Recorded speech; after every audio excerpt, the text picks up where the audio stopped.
semakin menggebu-gebu di usia kemerdekaan yang ke-79 pendengar. Dan saat ini kami tim Dialog Interaktif EVA pagi ini kembali hadir temani Anda untuk edisi hari ini Rabu 7 Agustus 2024. Pendengar, saya Maya dan nantinya kami akan ketengahkan satu topik untuk mengisi kebersamaan kita dalam dialog interaktif di pagi ini. Topiknya yaitu terkait pemberlakuan PKB dan BBNKB. Ini sesuai Undang-Undang Nomor 1 Tahun 2022 dan seperti apa PKB dan juga BBNKB ini mungkin saja sesuatu yang baru yang belum kita ketahui bersama, tetapi kami yakin bahwa pemberlakuan ini penting untuk kepentingan publik, kepentingan kita semua, khususnya masyarakat yang ada di Kota Tual dan tentunya juga yang ada di Maluku Tenggara. Dan saat ini di studio yang akan menjelaskan terkait topik sudah hadir salah satu narasumber. Beliau adalah Kepala Badan Pendapatan Daerah Kota Tual, Bapak Rudi Bugis. Kami langsung menyapa beliau. Selamat pagi. Assalamualaikum Pak Rudi. Selamat pagi. Assalamualaikum warahmatullahi wabarakatuh dan pendengar Pro 1 LPP RRI Kota Tual yang berbahagia. Iya, Pak Rudi, bagaimana kabarnya Pak Rudi? Alhamdulillah baik, pagi ini cerah. Cerah ya, dan semangat. Banyak hal yang menjadi tugas dan tanggung jawab dari Badan Pendapatan Daerah Kota Tual. Mungkin ada hal-hal baru yang nanti akan disampaikan oleh Pak Rudi, termasuk salah satunya yaitu menyangkut dengan pemberlakuan PKB dan BBNKB sebagaimana yang diamanatkan dalam Undang-Undang Nomor 1 Tahun 2022. Ya, Pak Rudi nanti akan menjelaskan lebih detail terkait hal ini. Dan pendengar, sebelum kami mulai dialog di pagi ini, perlu kami sampaikan bahwa nanti kami akan memberikan kesempatan untuk Anda dalam line interaktif di 0853 887 466636. Sekali lagi 0853 887 466636. Atau untuk Anda yang mendengarkan siaran kami selain melalui siaran terestrial di 103,6 MHz, Anda juga bisa mendengarkan atau menyaksikan langsung melalui live streaming Facebook dan YouTube Pro 1 RRI Tual. Anda bisa memberikan masukan ataupun pertanyaan terkait dengan topik, dan langsung saja saya ke Pak Rudi. Pak Rudi, pemberlakuan PKB dan BBNKB ini mungkin bisa dijabarkan dulu apa itu PKB dan juga BBNKB ini, Pak Rudi, silakan. Iya, terima kasih rekan Maya. Mungkin sebelum saya masuk apa itu PKB dan BBNKB, perlu kami jelaskan sedikit bahwa sebelum lahirnya Undang-Undang 1 Tahun 2022 tentang hubungan keuangan antara pusat dan daerah, dulunya pajak daerah dan retribusi daerah itu kita menganut Undang-Undang Nomor 28 Tahun 2009 tentang pajak daerah dan retribusi daerah. Nah, dalam Undang-Undang 28 Tahun 2009 itu pajak kendaraan bermotor dan bea balik kendaraan bermotor yang kita sebut PKB, singkatnya PKB dan BBNKB, itu merupakan kewenangan provinsi. Kewenangan provinsi di mana pada saat pembayaran PKB dan BBNKB itu dibayar oleh provinsi lewat samsat yang ada ditempatkan di kabupaten kota. Setelah itu biaya pungut itu nanti dibagi 30% untuk kabupaten kota. Jadi bagian provinsi 70%, bagian kabupaten kota 30%. Itu sesuai dengan Undang-Undang 28 Tahun 2009 tentang pajak daerah dan retribusi daerah. Nah, setelah undang-undang ini direvisi dengan Undang-Undang Nomor 1 Tahun 2022 tentang hubungan keuangan antara pusat dan daerah, yang di mana di situ termuat juga revisi Undang-Undang 33 tentang perimbangan keuangan pusat dan daerah dan Undang-Undang Cipta Kerja, di mana sudah lahir sebuah istilah option. Apa itu option? Option adalah pungutan tambahan pajak menurut persentase tertentu. Tujuannya yaitu option ini untuk memperluas sinergi pungutan dan mempercepat penyaluran pajak yang sebelumnya dibagi hasilkan. Jadi tadi di awal saya sebutkan bahwa pajak yang dulunya merupakan kewenangan provinsi itu setelah dipungut itu dibagi hasil, kita kabupaten kota mendapat 30%. Tetapi dengan lahirnya Undang-Undang Nomor 1 dengan adanya option itu skema pembagiannya sudah berbeda. Jadi kita yang dulunya kita kena option itu kita kena 66%, sementara provinsi itu 34%. Jadi nanti ada skema perhitungan karena sudah tentu pemeriksa sesuai dengan definisi tadi pasti pemirsa bertanya-tanya apakah ini kita mendapat tambahan dari pembayaran pajak kendaraan bermotor atau biaya balik kendaraan bermotor. Sebenarnya pada prinsipnya tidak. Bahkan kalau kita melihat skenario, mungkin saya langsung jelaskan saja supaya silakan. Bisa diketahui pemirsa. Kalau kita lihat skenario pembagian misalnya nilai jual kendaraan bermotor, saya kasih contoh misalnya 200 juta. Pada saat motor itu setelah dikurangi penyusutan, misalnya 200 juta, dulunya setelah sesuai dengan Undang-Undang 28 itu kena pajak, bagi wajib pajak itu sekitar 4 juta. Karena dia tarif PKB pajak kendaraan bermotor itu maksimal 2%. Jadi 2% dari 200 juta nilai jual kendaraan bermotor itu kita dapat 4 juta. Tetapi dengan dihadirnya Undang-Undang Nomor 1 dengan option ini, maka wajib pajak itu hanya membayar kurang dari 4 juta, yaitu 3.984. Ya kurang sedikit lah. Jadi dengan adanya option ini dia menguntungkan kabupaten kota dan juga wajib pajak. Jadi misalnya saya langsung saja skenario pembagiannya. Misalnya dalam pembagian option yang sesuai dengan pajak kendaraan bermotor dan biaya balik kendaraan bermotor pada saat Undang-Undang 28 itu misalnya dari jumlah nilai jual kendaraan bermotor 200 juta yang dikenakan pajak oleh wajib pajak itu 4 juta, itu bagian kota karena kita 30% dari 2 juta itu 4 juta itu kita mendapat 1.200.000. Sementara provinsi mendapat 2.800.000. Namun skenario sesuai dengan Undang-Undang 1 dengan lahirnya option ini, kita 66% dari tarif PKB yang dulunya 2% itu turun menjadi 1,2%. Jadi menguntungkan wajib pajak tentunya dan menguntungkan juga kita kabupaten kota karena dulu waktu pembagian 30% itu kita kan tidak tahu juga kira-kira berapa data jumlah kendaraan bermotor yang ada di satu kabupaten kota.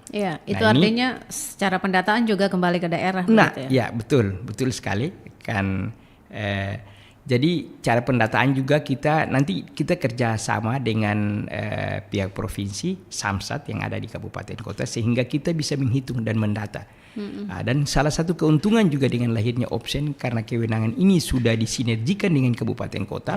Karena kita yang memiliki daerah, kita punya kendaraan, kita kan bisa mengetahui kira-kira kendaraan mana yang pajaknya sudah mati, kemudian kendaraan mana yang plat nomornya masih pakai plat nomor dari daerah luar.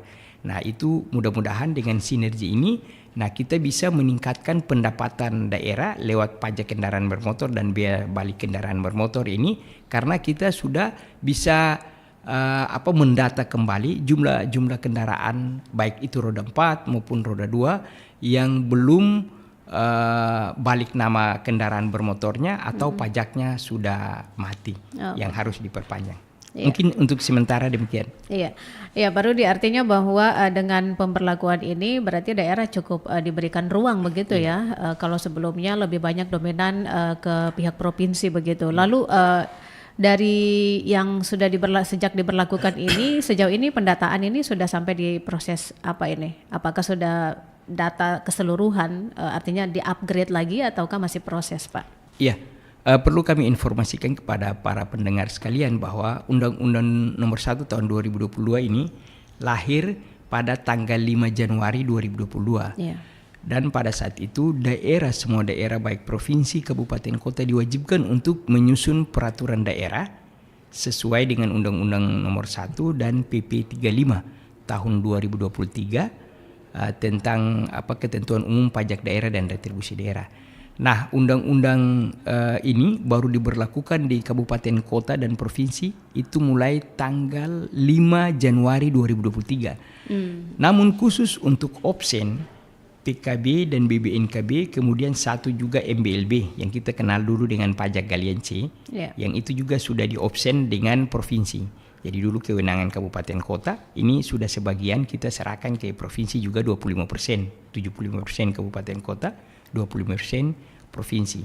Nah, ini akan PKB dan BBNKB ini baru efektif berlaku itu pada tanggal 5 Januari 2025. Jadi pemerintah pusat memberikan ruang kepada daerah untuk mempersiapkan semua perangkat, sistem, mekanisme dan sinergi antara provinsi dan kabupaten kota selama 2 tahun, dan kita baru diberikan kewenangan itu nanti 5 Januari 2025. Nah, selang beberapa bulan menjelang tahun 2025 ini tentunya kabupaten kota kami kemarin sudah berdiskusi dengan pimpinan Samsat di Kota Tual, dan kita meminta juga data-data kira-kira jumlah kendaraan yang sekarang terdata oleh Samsat di Kota Tual itu berapa banyak, dan tentunya kita selain nanti kita monitoring dan kita mendata, ini nanti door to door. Jadi sekalian ini kami menghimbau kepada masyarakat dan memberikan informasi ini kepada masyarakat bahwa nanti ke depan mungkin nanti Kabupaten Maluku Tenggara juga sama, kita akan door to door selain untuk melihat jumlah pajak bumi dan bangunan, kemudian pajak penerangan jalan, kita juga sudah meminta informasi dari masyarakat terkait dengan kepemilikan kendaraan bermotor. Apakah rumah situ ada motor, ada atau tidak, kemudian mobilnya ada atau tidak, lalu platnya apa masih plat DE atau plat luar, kemudian pajaknya masih hidup atau sudah mati. Nah itu yang nantinya kita memberikan edukasi, dan ruang ini selang 5 bulan ini ya, ini merupakan masa sosialisasi, kita memberikan ruang kepada masyarakat untuk mudah-mudahan mereka bisa mempersiapkan, atau bahkan yang punya kendaraan masih plat nomor luar bisa diberikan waktu untuk mengurus balik nama masuk ke DE atau untuk Maluku. Terima kasih. Pak Rudi, kalau untuk proses pemberlakuan undang-undang ini dalam sistem kerjanya dia lebih sederhana atau bagaimana? Aturan terbaru atau kebijakan terbaru ini? Iya, sebenarnya ruh dari Undang-Undang Nomor 1 Tahun 2022 ini dia memberikan penguatan terhadap pajak daerah. Jadi local taxing power diberikan ruang besar untuk daerah, karena ini kan ada penggabungan dari 3 undang-undang nomor 1 itu, yakni Undang-Undang Nomor 28 Tahun 2009 tentang pajak daerah dan retribusi daerah, kemudian Undang-Undang 33 tentang perimbangan keuangan pusat dan daerah, dan Undang-Undang Cipta Kerja. Jadi sebenarnya undang-undang ini oleh pemerintah pusat itu menginginkan daerah itu lebih kuat dalam pemungutan pajak dan pengelolaan keuangan daerahnya. Jadi sebenarnya lebih menguntungkan kita daerah, terutama daerah kabupaten kota, karena dulunya beberapa pajak yang merupakan kewenangan dari provinsi itu sudah kita kerjasamakan dengan daerah. Dan ada juga pajak daerah yang dikerjasamakan juga dengan provinsi, seperti yang kami sebutkan tadi, pajak mineral bukan logam dan batuan atau galian C. Jadi dari ruh lahirnya undang-undang ini sangat menguntungkan, memberikan ruang kepada daerah untuk bisa meningkatkan pendapatan lewat pajak dan retribusi daerah.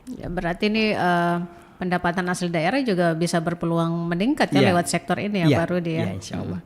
Dan ini bagaimana dengan pemerintah Kota Tual sendiri sehingga regulasi ini bisa berjalan sesuai dengan waktu yang ditentukan, artinya persiapan pendataan dan lain sebagainya, ini sejauh ini seperti apa? Ya, terima kasih. Terkait dengan persiapan untuk pelaksanaan opsi nanti di kabupaten kota, kami sudah sampaikan ini ke kepala daerah, juga kepada yang terhormat DPRD Kota Tual, karena tentunya ini ada cost sharing. Karena kalau biaya dulu kita pendataan, kemudian nanti kita sweeping juga. Jadi dulunya sweeping itu misalnya hanya melibatkan Lantas dan pihak Samsat. Nah untuk 2025 itu dari Bapenda juga sudah ikut sweeping. Oh begitu. Nah olehnya itu kemarin kami bincang-bincang juga kira-kira sweeping ini berapa kali dalam sebulan. Ya tentunya semakin banyak itu berarti kan semakin baik, karena kita akan menjaring lebih banyak lagi kendaraan-kendaraan yang berplat nomor luar atau yang belum membayar pajak atau melunasi pajaknya tahun berjalan ya. Sehingga di situ kita sudah mendapat tanggapan positif dari baik DPRD Kota Tual maupun kepala daerah terkait dengan dana sharing yang nanti sedikit mungkin kita persiapkan untuk tahun ini dalam rangka sosialisasi. Ya, nah ini ruang ini juga kita harapkan merupakan ruang sosialisasi kepada masyarakat, kemudian mungkin lewat baliho, kemudian lewat mobil ya penerangan untuk kita informasikan ini sampai ke desa-desa, karena di desa-desa juga sekarang mereka udah memiliki kendaraan. Nah, kemudian kita juga mendata kira-kira jumlah kendaraan itu berapa dan yang belum membayar pajak atau berplat nomor luar itu berapa, sehingga insya Allah tahun 2005 bulan Januari kita sudah bisa meningkatkan lagi pendapatan asli daerah lewat pungutan pajak kendaraan bermotor. Ya. Ya. Berarti nanti keikutsertaan Bapenda dalam melakukan sweeping ini semakin ini ya membuat hal ini menjadi penting ya, karena ini berbagai unsur dilibatkan begitu ya. Jadi ini penting juga untuk diketahui oleh masyarakat dan pendengar. Kami nanti memberikan kesempatan untuk Anda yang mau bergabung di 0853 8874 6636. Namun sebelum kita lanjutkan dialog ini, kami ajak Anda untuk mendengarkan satu lagu berikut ini. Iya, terima kasih Anda masih bersama kami dan pendengar. Kembali kita lanjutkan dialog interaktif EVAP pagi ini dengan topik pemberlakuan PKB dan BBNKB sesuai Undang-Undang Nomor 1 Tahun 2022.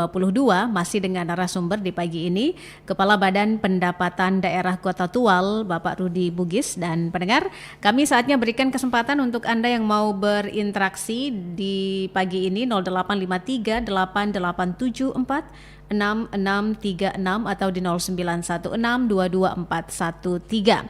Ya, dan Pak Rudi, kita menanti partisipasi. Ini ada satu pesan WhatsApp. Selamat pagi untuk narasumber Pak Rudi, salam sehat. Iya. Baik, kami sudah terhubung terlebih dahulu dengan satu penelpon. Halo, selamat pagi. Halo, selamat pagi Bang Ridwan. Iya, selamat pagi, dengan siapa di mana? Waalaikumsalam warahmatullahi wabarakatuh. Ini dengan penggemar setia Persatu Ritual dengan Bung Bravo yang punya Rerean ke Besar Selatan Barat. Baik, Bung Bravo di Rerean ke Besar Selatan. Silakan Bung Bravo, apa yang mau disampaikan? Selamat pagi Pak Rudi. Ya, pagi. Kami juga respon apa yang disampaikan oleh Pak Rudi tadi terkait dengan Undang-Undang Nomor 1 Tahun 2022. Artinya undang-undang ini untuk meringankan para pembeli kendaraan maupun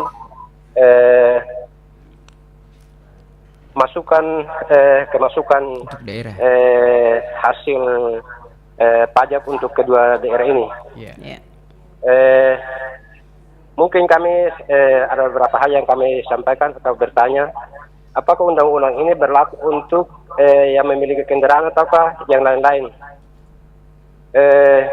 Terus selama undang-undang berjalan, apakah sudah penemuan beberapa kendaraan yang tersebut yang disampaikan oleh Pak Rudi tadi terkait dengan surat-surat maupun kekurangan-kekurangan yang ada? Iya. Itu saja untuk terima kasih. Mohon disampaikan. Baik, terima kasih Bung Bravo untuk kesempatan bertanya di pagi hari ini, dan kami lanjutkan satu pesan WhatsApp ini. Selamat pagi, salam sehat untuk Pak Rudi dan juga untuk semua di Studio Persatu RRI Tual. Ingin menyampaikan terkait dengan pengawasan dan pantauan dari Bapenda sendiri untuk plat-plat luar itu seperti apa, karena sepertinya sudah semakin banyak merajalela di Kota Tual dan Kabupaten Maluku Tenggara. Dari Pak Agus di Langkur. Ya, baik. Mungkin sebelum ke Pak Agus, Pak Rudi bisa menanggapi dulu dari Bung Bravo yang menanyakan terkait dengan undang-undang yang diberlakukan ini, apakah berlaku untuk yang memiliki kendaraan saja ataukah untuk semua masyarakat? Ya, terima kasih. Saya sapa. Selamat pagi, Bung Bravo dan Pak Agus di Langgur. Seperti namanya, pajak kendaraan bermotor dan biaya balik kendaraan bermotor, berarti itu hanya dikenakan kepada wajib pajak yang memiliki kendaraan bermotor, baik roda 2 maupun roda 4. Sebenarnya ada juga kendaraan laut, karena itu juga disebut. Jadi itu juga dikenakan tarif. Cuman selama ini kita di sini belum terlalu diberlakukan ya. Tapi kalau di kota-kota besar itu sudah. Tapi lebih kita fokus ke kendaraan roda 2 dan roda 4. Nah itu jadi sesuai dengan namanya.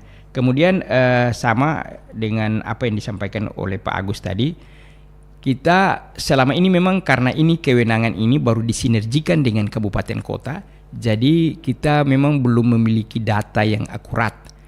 Namun dari hasil pantauan kami di lapangan maupun apa yang disampaikan oleh Kepala Samsat, bahwa kendaraan yang memiliki plat nomor luar di Kota Tual maupun Maluku Tenggara itu cukup banyak. Dan kendaraan juga yang belum melunasi pajaknya itu cukup banyak. Ini kan sebenarnya merupakan beban dari daerah. Kita bangun jalan, kemudian jembatan, kemudian lampu penerangan jalan pada malam hari, itu sebenarnya merupakan fasilitas yang dibangun oleh pemerintah dengan menggunakan biaya pajak, sebagian biaya pajak tersebut. Namun kendaraan-kendaraan yang lalu lalang dengan menggunakan jalan kita, itu kan mereka merusak jalan. Namun mereka membayar pajaknya di luar bagi yang memiliki plat nomor di luar.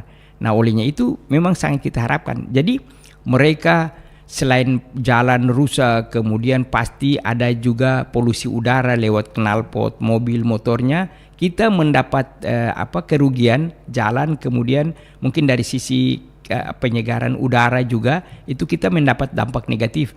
Tapi yang mendapat uang dari pajak mereka itu daerah luar. Nah itu logikanya logikanya seperti itu, sehingga kita daerah mendapat kerugian, tapi dana itu atau biaya pembayaran pajak itu tidak masuk ke kita.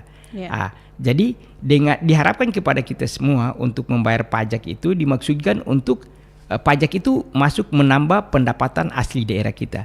Kemudian plat nomor yang ada baik itu Jakarta, Surabaya, Makassar dan lain-lain, ketika dia sudah balik nama berarti kan pajaknya dia bayar di sini.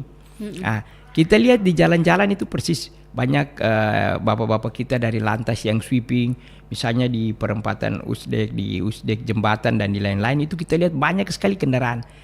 Banyak di antara kendaraan-kendaraan itu pasti mereka memiliki plat nomor luar atau pajaknya belum dibayar, selain yang mungkin atribut kendaraan dan tidak menggunakan helm ya.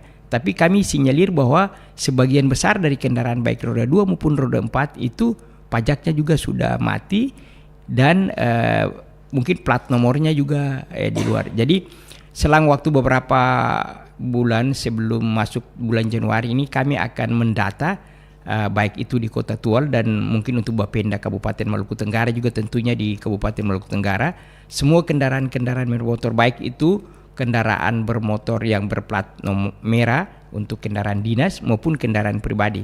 Kita harapkan memang kepada masyarakat sekalian agar kita menggunakan jalan, jembatan, kemudian lampu jalan untuk menerangi kita pada malam hari pada saat berkendaraan. Ya kita sebagai orang yang bijak bayarlah pajak di daerah ini untuk bisa menambah pendapatan asli daerah kita. Baik. Mungkin demikian. Iya, dan pendengar kami masih berikan kesempatan untuk Anda semuanya bersaudara di 0853 887 466636 dan juga di 0916 22413. Ada satu pesan WhatsApp, selamat pagi Pak Rudi, tetap semangat, ini dari Ibu Emma di Fiditan. Kalau boleh terkait dengan sweeping itu tidak di jam-jam tertentu saja, karena biasanya masyarakat itu akan menunggu sweeping selesai dan mereka kembali lagi seperti semula. Artinya tidak ada kemauan untuk melengkapi surat-surat ataupun hal-hal yang harus dilengkapi, begitu Pak Rudi. Menanggapi dari Ibu Emma di Fiditan ini. Iya, makasih Ibu Emma, ini masukan yang sangat baik. Memang sedianya kalau kita ini sebenarnya kepada kita, ya makanya moto pajak itu orang bijak taat pajak. Sebenarnya kita sebagai masyarakat ini harus bijak dalam membayar pajak. Jadi pajak ini banyak, baik pajak bumi dan bangunan, kemudian pajak lain-lain, dan salah satunya itu pajak kendaraan bermotor. Memang masyarakat ini dengan petugas itu biasanya kita kucing-kucingannya. Jadi kita lihat pada saat sweeping, biasanya informasi, apalagi dengan maraknya media sosial sekarang ini, itu informasi sweeping itu biasanya sudah beredar di media sosial. Jadi masyarakat menunggu.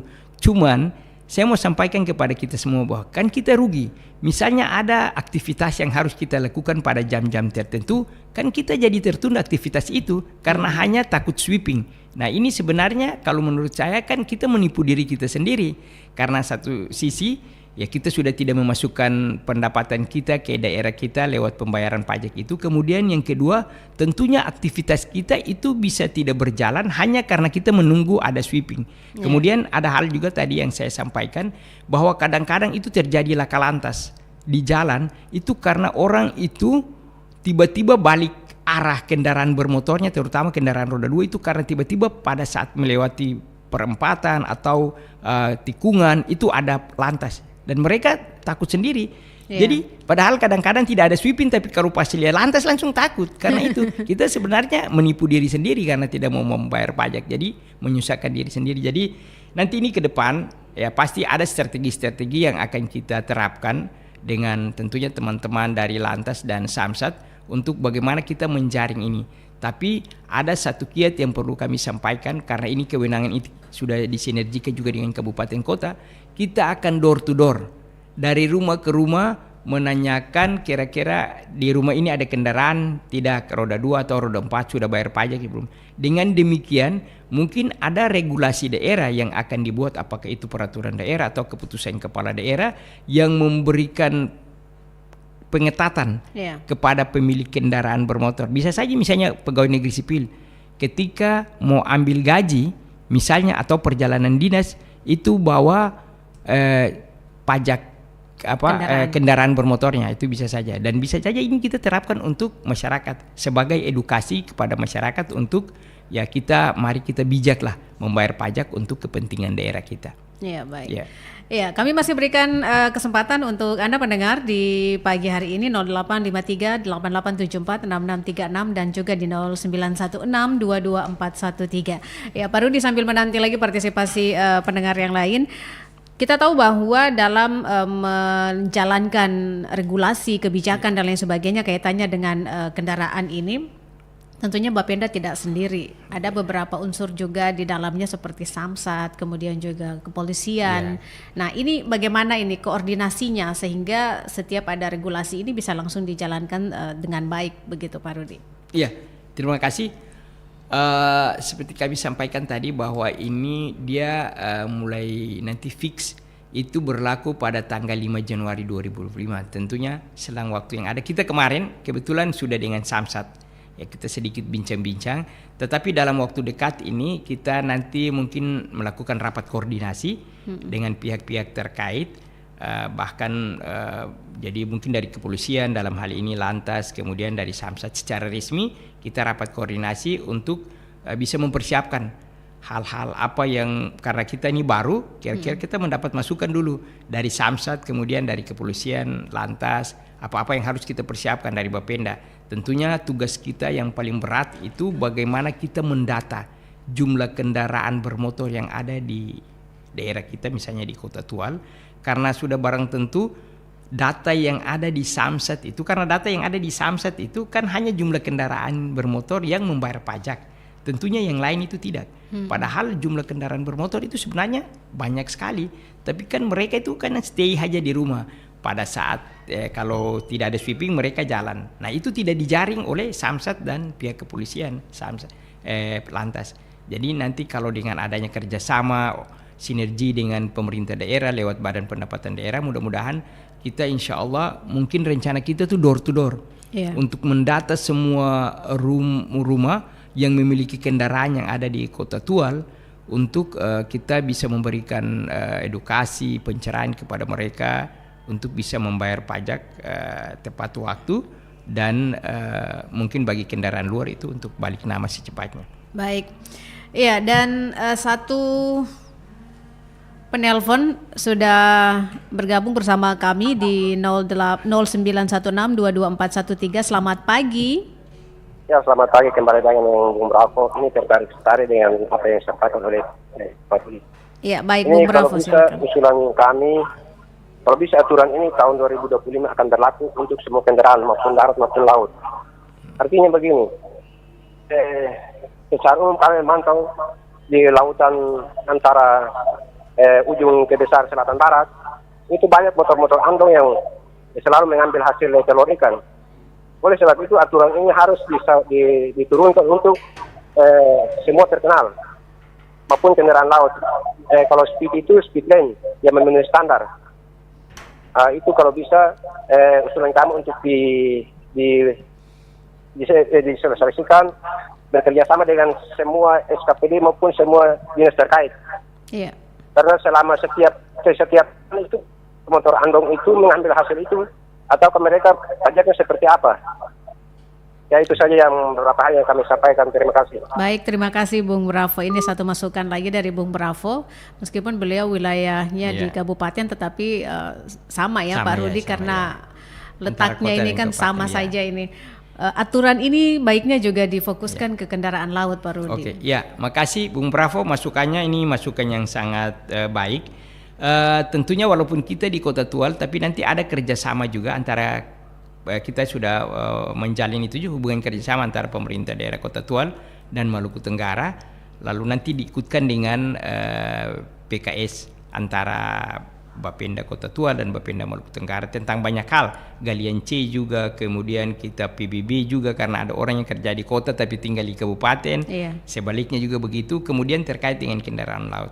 Seperti saya sampaikan tadi bahwa ini saran yang sangat baik. Banyak kita lihat ya, daerah kita ini sebenarnya kaya akan sumber daya laut, tetapi banyak investor maupun para pelaut yang mengambil hasil laut di kita, baik itu ikan, kemudian tadi yang disampaikan telur ikan itu, ada motor-motor andong itu, banyak yang mungkin mereka hanya kena bayar ngasih ya kalau istilah lokal di sini, tetapi itu banyak mungkin tidak masuk ke daerah karena ya bisa dikatakan itu ilegal.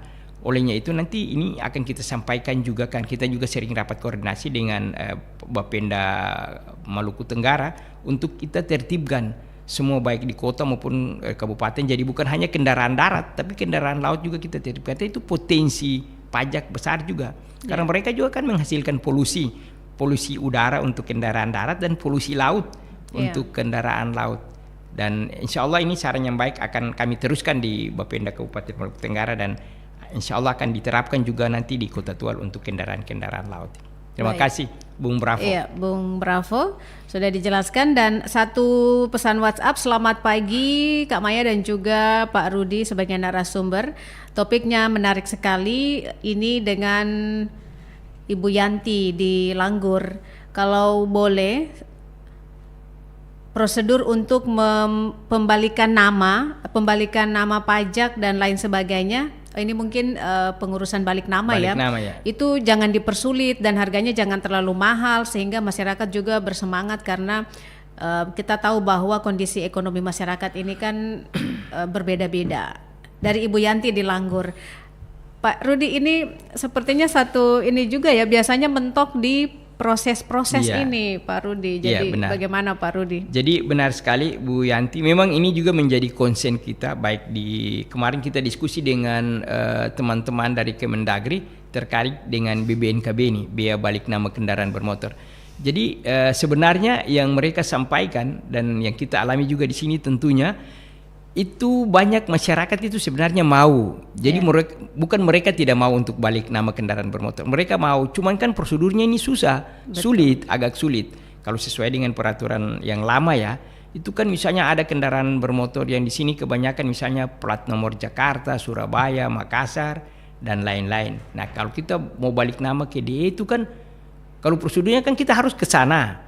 Nah, ini ada kemudahan regulasi yang sementara ini disusun oleh pemerintah pusat, nanti mungkin akhir tahun ini mungkin mudah-mudahan sudah keluar, itu akan memberikan kemudahan kepada pemilik kendaraan bermotor yang ada di daerah untuk mau balik nama di misalnya di daerah luar ya, Jadi kita nanti satu saat ini ada sedikit bocoran untuk ke para pemirsa sekalian bahwa nanti kita tidak harus lagi ke sana atau kita tidak lagi menyuruh orang mengurus di sana, misalnya di Jakarta atau di Surabaya misalnya.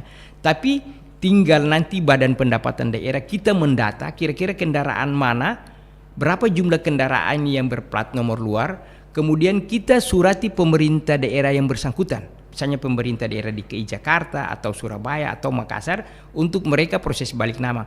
Tentunya di situ itu kan sudah ada pengiritan biaya. Kita sudah mengurangi biaya karena biaya misalnya kita harus ada orang yang urus sana kan pada saat ada biaya operasional transportasi untuk dia lagi. Kemudian apalagi kalau kita harus ke daerah yang bersangkutan pasti lebih mahal lagi karena ada ongkos transport itu.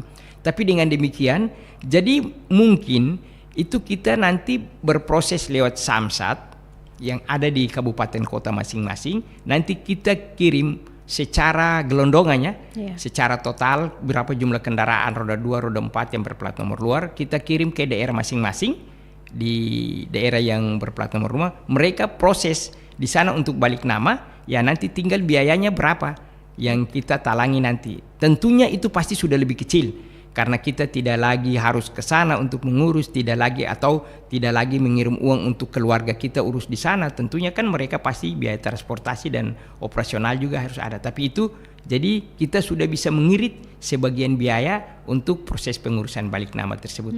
Insya Allah mungkin akhir tahun ini regulasinya sudah keluar yang tentunya pasti mempermudah proses balik nama. Nah kita juga sebenarnya bincang-bincang dengan teman-teman dari Samsat kemarin, apakah boleh kita lewat Polres kepolisian di sini saja kita bisa balik nama atau tidak. Nah ini yang nanti akan kami diskusikan lagi dengan pihak kepolisian dalam hal ini Lantas apakah boleh atau tidak. Tapi kalaupun nanti tidak, itu minimal proses tadi akan kita jalankan dan tentunya sudah meringankan pemilik kendaraan bermotor baik roda 2 maupun roda 4 dalam proses balik nama kendaraan bermotornya. Iya. Karena selama ini kan kalau kita tahu proses ini yang cukup menghambat semangat masyarakat betul. Untuk bisa melakukan atau memperbaiki apa-apa yang masih kurang ini. Ya, dan Pak Rudi, kalau pemberlakuan satu aturan atau kebijakan itu pasti dia beriringan juga dengan sanksinya begitu. Nah sejauh ini sanksi yang diberlakukan untuk aturan-aturan terkait pelanggaran kendaraan bermotor dan juga lainnya ini seperti apa? Kemudian tindak lanjutnya itu apakah betul dilakukan begitu dari pandangan Bapenda Kota Tual? Ya, terima kasih. Sebenarnya sanksi langsung itu kan pasti telah kita rasakan. Artinya bahwa kita was-was dalam berkendaraan, kemudian tidak melakukan aktivitas pada saat sweeping, itu sebenarnya sudah merupakan sanksi langsung yang kita terima. Tetapi ada sanksi-sanksi dari sisi aturan hukum, yaitu tentunya kan pasti ya surat-surat kita kan ditahan. Misalnya SIM atau STNK-nya ditahan pada saat sweeping, supaya kita melunasi dulu, baru itu. Nah, kebetulan pada saat itu kita sweeping bukan hanya pajak dan nomor kendaraan dari luar, tapi mungkin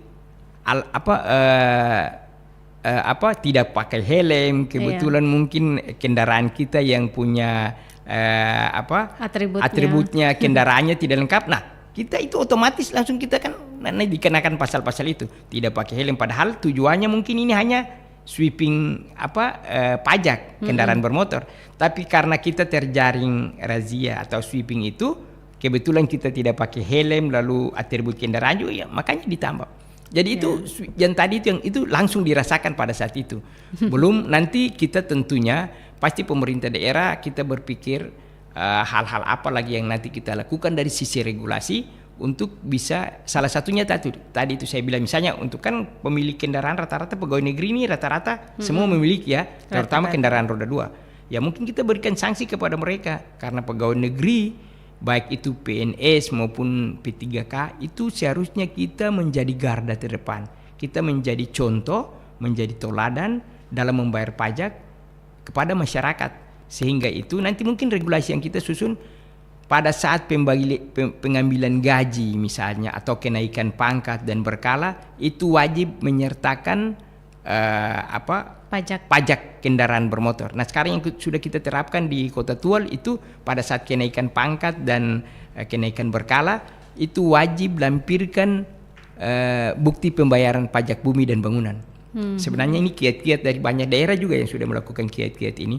Bahkan kalau di Ambon itu, Ibu Maya perlu kami informasikan, di Ambon itu, di Kota Madya Ambon yang sudah diterapkan beberapa tahun lalu itu, pada saat pembayaran pajak bumi dan bangunan itu, semua masyarakat Kota Ambon yang berurusan dengan pemerintah daerah itu wajib bawa. Jadi misalnya kalau mau sakit, mau pergi di rumah sakit, atau mau pergi urus apa di Capil, atau mau angkat bantuan apa tuh, kalau yang ada lunas PBB itu tidak bisa, tidak dilayani. Nah itu mudah-mudahan nanti akan kita terapkan. Tapi tentunya masyarakat sekalian perlu kami sampaikan bahwa ini bukan dalam rangka pemerintah daerah menyulitkan masyarakat. Tapi sebenarnya ini kita istilahnya take and give. Karena sebenarnya pajak itu dari kita, oleh kita dan untuk kita. Karena pajak yang Bapak Ibu bayarkan kepada pemerintah daerah itu nanti masuk dalam anggaran pendapatan belanja daerah lewat pendapatan asli daerah, yang nanti uangnya itu nanti dikembalikan lagi kepada masyarakat dalam bentuk pembangunan jalan, jembatan, air minum, lampu jalan, sekolah dan lain-lain fasilitas-fasilitas publik lainnya. Jadi ini berputar saja ya dari berputar. kita untuk kita begitu ya istilahnya. Baik, menarik sekali ini apa yang disampaikan oleh Pak Rudi dan pendengar. Kami akan lanjutkan lagi dialog ini. Selanjutnya kita kembali jeda sejenak untuk mendengarkan lagu berikut ini. Ya, pendengar, kembali Anda bersama kami dalam dialog interaktif Eva pagi ini, masih dengan narasumber kita Bapak Rudi Bugis, Kepala Badan Pendapatan Daerah Kota Tual, dengan topik pemberlakuan PKB dan BBNKB sesuai Undang-Undang Nomor 1 Tahun 2022.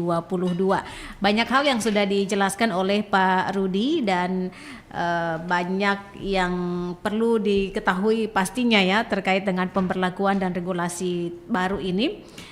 Kami untuk selanjutnya line interaktif ditutup karena kita sudah berada pada menit-menit terakhir. Dan Pak Rudi, satu hal yang mau ditanyakan ini kaitannya dengan perputaran pajak ini. Artinya dari secara persentase ini pengaruh pajak dalam pembangunan suatu daerah dan negara itu seperti apa sehingga pajak ini menjadi penting begitu di semua daerah di Indonesia ini. Iya, terima kasih, ini pertanyaan yang sangat menarik. Pemirsa sekalian, perlu kita ketahui kalau dari sisi keuangan negara atau APBN kita ya, itu sebenarnya sektor yang sangat besar potensinya untuk memasukkan kekayaan negara itu adalah sektor pajak. Kemarin kalau tidak salah untuk 2023 ya, atau 2024 ini rilis dari Kementerian Keuangan Republik Indonesia itu sektor pajak itu menempati posisi pertama dengan persentase sekitar 87% lebih. Jadi keuangan APBN kita itu dari sektor pajak itu sangat-sangat dominan. Begitupun daerah. Sebenarnya kalau daerah itu kita mengharapkan dengan adanya otonomi daerah, dengan adanya kemandirian fiskal daerah itu, pemerintah pusat itu mengharapkan semua daerah itu dengan adanya kemandirian ekonomi di daerah itu lewat sektor pajak dan retribusi daerah, itu kita sudah semakin kecil ketergantungan kita terhadap pemerintah pusat. Misalnya kalau anggaran kita itu besar dari sektor pajak dan retribusi. Namun karena kita daerah-daerah yang ada di wilayah Indonesia Timur, terutama kita di wilayah Maluku yang mempunyai sumber daya alam terbesar ini di laut, wilayah kita juga lebih besar di laut, itu bagi hasilnya itu dari sisi kelautan itu masih kecil. Jadi dia dibagi rata. Tidak sama dengan sumber daya alam atau sumber daya hutan misalnya. Itu daerah penghasil atau tambang misalnya. Itu daerah penghasil itu porsinya lebih besar.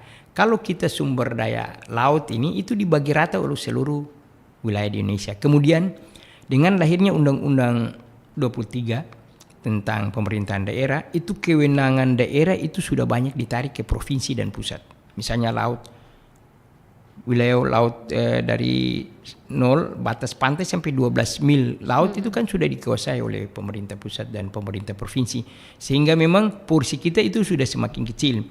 Padahal harapan kita dengan dulu dicanangkannya lumbung ikan nasional, Kemudian sekarang itu sudah diganti mungkin penangkapan ikan terukur. Ya. Nah itu diharapkan mungkin sedikit dari ruh otonomi daerah itu lewat kewenangan laut kita itu sudah sedikit dikembalikan kepada daerah sehingga cuman ini harus kita pemerintah daerah juga harus bijak ya.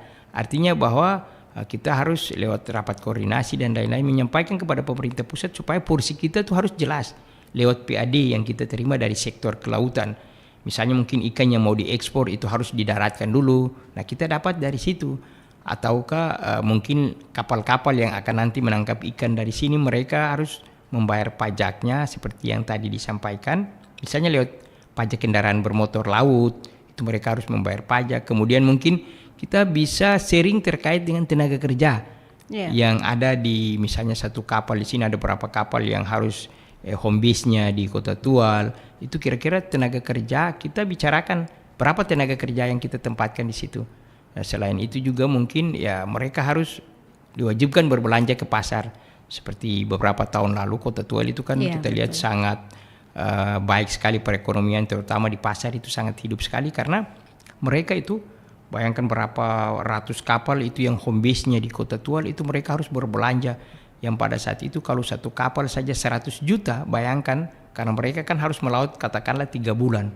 Nah itu mereka berapa ratus kapal tinggal kita kali saja. Jadi masyarakat mendapat kucuran dana dari para pelaut tersebut ya kita ekonomi kita bisa berkembang dan bisa bergeliat kembali.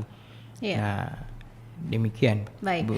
Baik Pak Rudi, kita beberapa menit lagi waktu kita dalam dialog ini dan sebelum kita akhiri, pesan apa yang mau disampaikan kepada masyarakat Kota Tual terkait dengan pemberlakuan PKB dan BBNKB yang saat ini sedang digencarkan ini? Ya, makasih Bu Maya. Ini kami mengharapkan dan menghimbau kepada seluruh masyarakat sebagai wajib pajak yang memiliki kendaraan bermotor, baik roda 2 maupun roda 4. Marilah sama-sama kita bijak dalam membayar pajak. Karena seperti yang kami sampaikan tadi, pajak ini juga nanti sebentar dikembalikan kepada masyarakat dalam bentuk pembangunan-pembangunan, baik itu jalan, jembatan, lampu jalan, sekolah, rumah sakit, dan fasilitas-fasilitas publik lainnya. Olehnya itu, mari jangan kita sembunyi-sembunyi dengan para nanti pada saat sweeping kita main kucing-kucingan dengan para petugas.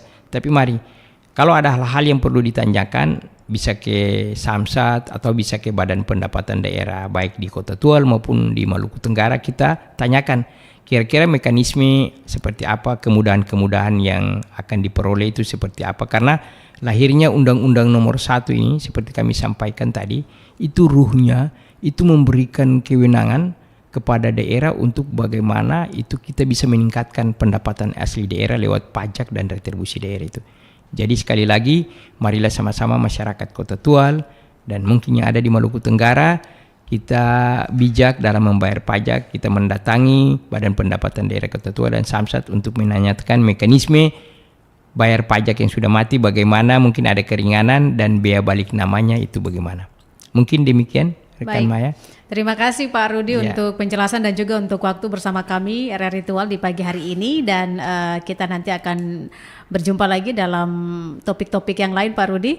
Dan semangat dan sukses untuk Bapenda Kota Tual. Pendengar, sampai di sini kami temani Anda dalam dialog interaktif Eva pagi ini, dan kami nanti akan hadir lagi untuk Anda di lain kesempatan. Mohon maaf untuk hal-hal yang kurang berkenan.